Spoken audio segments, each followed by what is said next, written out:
प्यारे बच्चों, आपका स्वागत है आपकी हिंदी व्याकरण कक्षा में। आज बच्चों मैं आपको सर्वनाम समझाऊंगी। बच्चों, सर्वनाम आप अपनी पहली कक्षाओं में भी पढ़ चुके हैं, लेकिन आज हम इसे थोड़े व्यापक रूप में पढ़ेंगे। बच्चों, संज्ञा के स्थान पर प्रयोग किए जाने वाले शब्द सर्वनाम कहलाते हैं। इन वाक्यों को पढ़िए। यह सुमित है। सुमित मेरा सबसे अच्छा मित्र है। उसके पिताजी डॉक्टर हैं। उसकी माताजी और मेरी माताजी एक विद्यालय में अध्यापिका हैं। वे दोनों अच्छी सहेलियां हैं। उनका परिवार अक्सर हमारे घर पर आता है। हम भी उनके घर पर जाते हैं। बच्चों, इन वाक्यों में देखिए, यह, मेरा, उसके, उसकी, मेरी, वे, उनका, हमारे, हम तथा उनके, यह सभी शब्द सुमित ने परिवार वालों के लिए प्रयोग किए हैं। ये सभी शब्द सर्वनाम हैं। सर्वनाम के 6 भेद होते हैं। इन 6 भेद में सबसे पहले पुरुषवाचक सर्वनाम आता है। पुरुषवाचक सर्वनाम जिन सर्वनाम शब्दों से वाक्य बोलने वाले, सुनने वाले तथा जिनके बारे में बात की जा रही है उनके बारे में पता चलता है, उन्हें पुरुषवाचक सर्वनाम कहते हैं। जैसे मैं, हम, तुम, तू, वह, वे आदि। पुरुषवाचक सर्वनाम 3 प्रकार के होते हैं, जिनमें पहला है उत्तम पुरुषवाचक सर्वनाम। उत्तम पुरुषवाचक सर्वनाम की परिभाषा देख लेते हैं बच्चों। जिन सर्वनाम शब्दों को बोलने या लिखने वाला अपने लिए प्रयोग करता है वे उत्तम पुरुषवाचक सर्वनाम कहलाते हैं। जैसे मैं, हम, मेरा, हमारा आदि। मैंने खाना खा लिया। हमारा घर बगीचे के सामने है। बच्चों, यहाँ पर वक्ता ने अपने नाम के स्थान पर मैंने और हमारा सर्वनाम शब्दों का प्रयोग किया है, अतः यह शब्द उत्तम पुरुषवाचक सर्वनाम कहलाते हैं।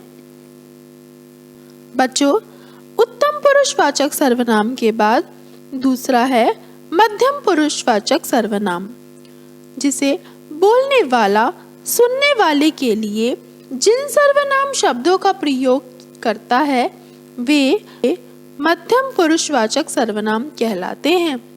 जैसे तुम, तू, तुम्हारा, तुम्हें, आप आदि।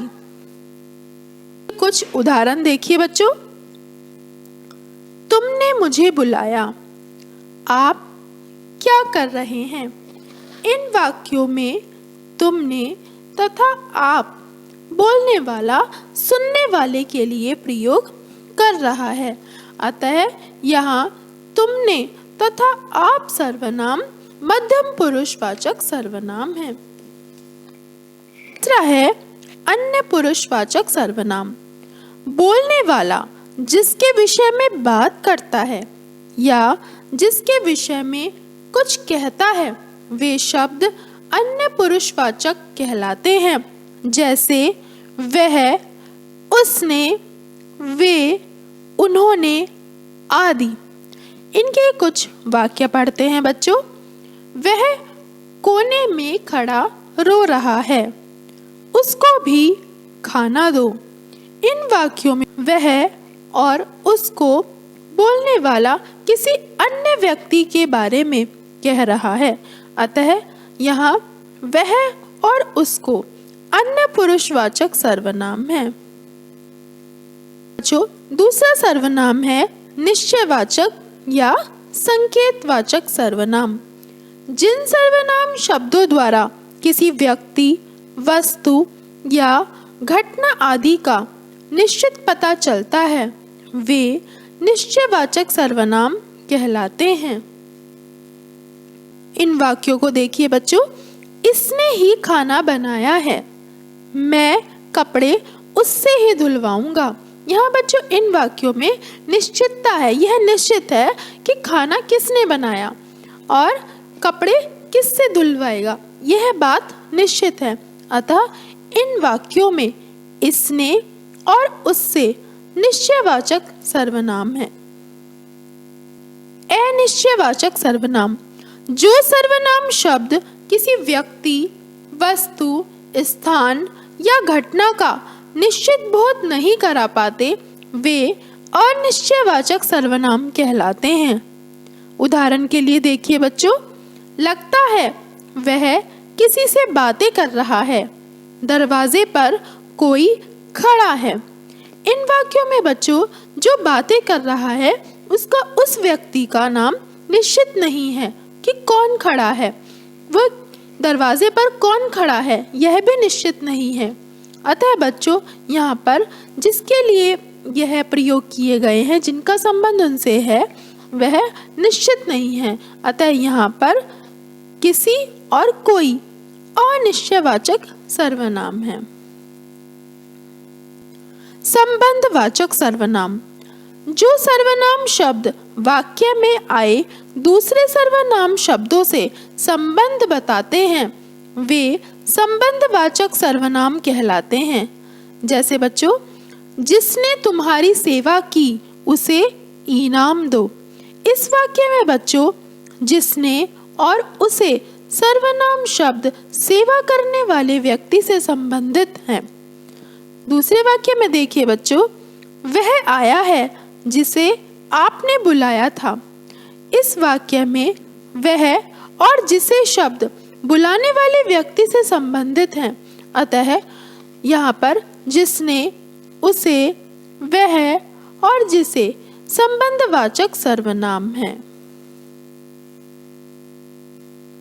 प्रश्नवाचक सर्वनाम, जिन सर्वनाम शब्दों का प्रयोग किसी व्यक्ति, वस्तु अथवा स्थान के विषय में कुछ प्रश्न पूछने के लिए किया जाता है उन्हें प्रश्नवाचक सर्वनाम कहते हैं। जैसे दरवाजे पर कौन खड़ा है, तुम कहाँ जा रहे हो। इन वाक्यों में बच्चों कौन और कहाँ प्रश्नवाचक सर्वनाम शब्द हैं। अंतिम सर्वनाम देखिए बच्चों, निजवाचक सर्वनाम। निज का अर्थ होता है स्वयं।